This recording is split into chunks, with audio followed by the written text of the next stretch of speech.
Corona virus తర్వాత మళ్లీ దానంత ప్రమాదకరమైన వైరస్ మంకీ పాక్స్ రూపంలో ప్రపంచాన్ని వణికిస్తోంది.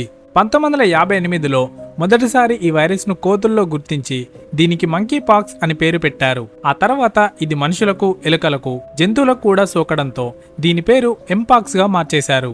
1970లో కాంగోలో మొదటిసారి ఈ వైరస్ ఒక 9 ఏళ్ల బాలుడిలో గుర్తించారు.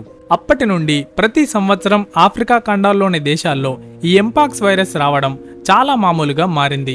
కానీ అంత ప్రమాదకరంగా ఉండేది కాదు. కానీ 2022లో వచ్చిన ఎంపాక్స్ క్లాడ్ 2 అనే వేరియంట్ ఈ సంవత్సరం పరిమాణం చెంది క్లాడ్ 1 వేరియంట్గా మారి చాలా వేగంగా వ్యాపిస్తూ ప్రాణాంతకంగానూ మారింది. ఒక్కసారిగా కాంగోలో విపరీతమైన ఎంపాక్స్ కేసులు నమోదై ఆ దేశం నుండి ఆఫ్రికా ఖండం దాటి మిగతా ఖండాలకు విస్తరించింది. ఇప్పటి వరకు ఈ వైరస్ 59 దేశాలకు విస్తరించింది. ఒక ఆఫ్రికాలోనే గత 7 నెలల్లో 15,000